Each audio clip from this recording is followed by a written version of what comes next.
What's up guys? So today I was washing the Escalade and noticed there were a few things that I thought would make a good video. But before I get to that, I just want to do a little bit of an update for all my subscribers. I know I've been gone for a week. Things have been super busy. I've gotten a new camera with a new mic. Hopefully you guys can tell the difference. It should sound a lot better, even though it's windy out here and I forgot my cover for the mic. Hopefully it sounds okay. If you guys are watching this, I thought it turned out good enough to put on, so can't be that bad. So when I started this channel, I said how I was gonna do shooting videos. Lots of you have realized that I haven't yet and are wanting that. But me and my buddies have it planned that we're gonna go out and do some shooting, and it's gonna be something that the internet has never seen before. So it should be really interesting, and I really think you guys are gonna enjoy it. But without any further discussion on the channel, let's get to what everybody came here for, and that's the 2016 Cadillac Escalade. If I were you, aren't you glad to meet me? I think you should. I make a real good song out of you, time and taking it slow. Yes, you're overdue, aren't you glad to meet me? I think you should. I mean, I really think you should, yeah.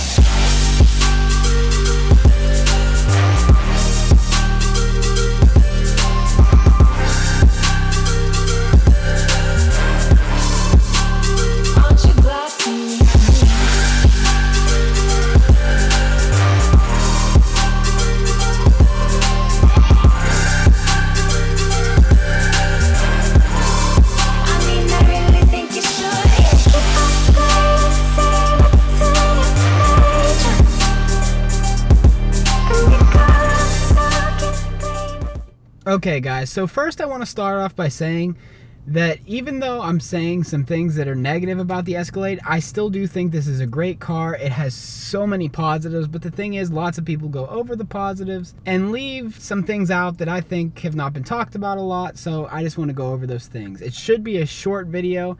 I hope you enjoy it, but the first thing I want to go over is, and my biggest pet peeve with this car, is that when you're sitting, now I'm just gonna show you that I am not like way back gangster leaning this thing. This is a normal driving position and this is comfortable for driving, but when it comes to changing the radio, my arm is at full extension and I can't touch any of the radio. I can touch some of these controls down here, but I can't reach the radio, and that's really bad, because what you find yourself doing is when you're driving, you end up going like this. And you're sitting over here trying to go back and forth between touching things on the radio and trying to drive. And I think that's really dangerous. And I know lots of you are gonna say, well, it has steering wheel controls, and it does, but I'm not gonna lie to you, they can't do probably 80% of the things on there, and if they can, I can't figure it out.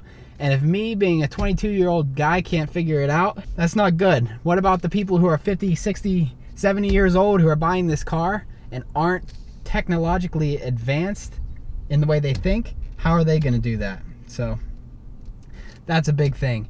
And my next negative is also with the center console. And although it's a really nice looking center console, I mean, everything flows, everything looks nice and flush, the fact that nothing uses buttons is a little bit irritating. I mean, there's a couple buttons on here, but they don't actually push. They have like a little buzz, like a vibration to them whenever you click them, which lets you know that you hit them.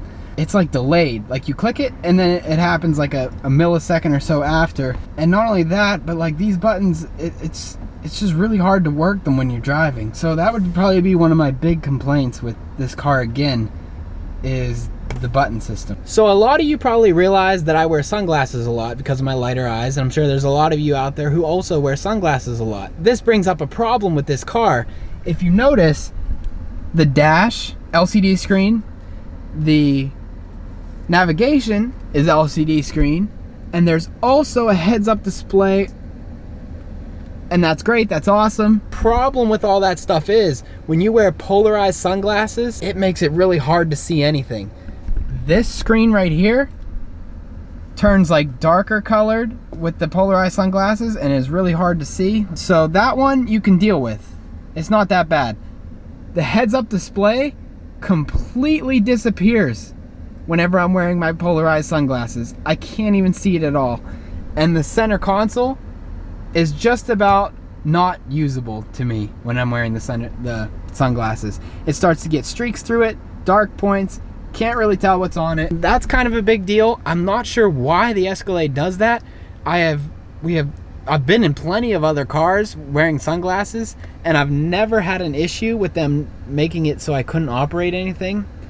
But this one, it does. Not sure why. I'm not sure if that's my particular sunglasses, but like I said, I've never had that happen before, so it's kind of strange. And I know there's probably a lot of you out there who have boats, tow trailers, whatever it might be. If you have anything you're towing behind the car, this car won't let you actually do it until you disengage the rear sensor that stops it from backing into things. For the longest time when we had this car, thought that we couldn't even tow a boat with it, because as soon as you put it into reverse, it was sensing that you were going to hit something because there was a trailer there, and it would not let you back up. So for all of you people who do have boats or trailers that you want to tow, you have to disengage this button whenever you want to tow something.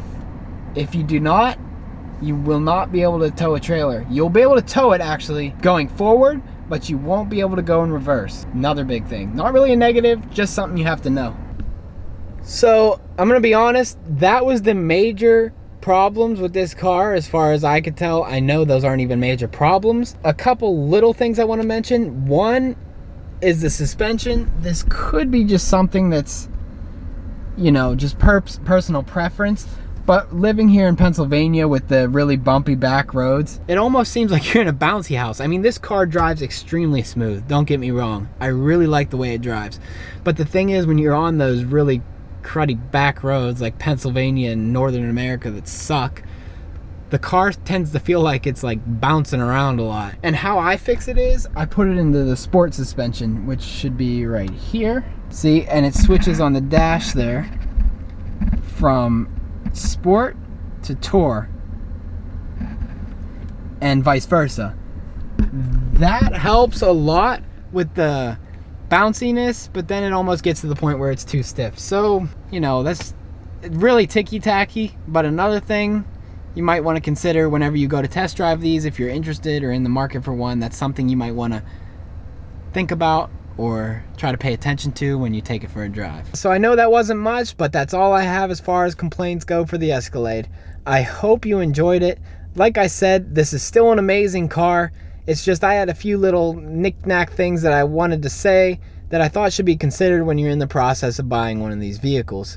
Feel free to check out my other videos. If you like them and you like this video, subscribe. And as always, I'll see you on the next one.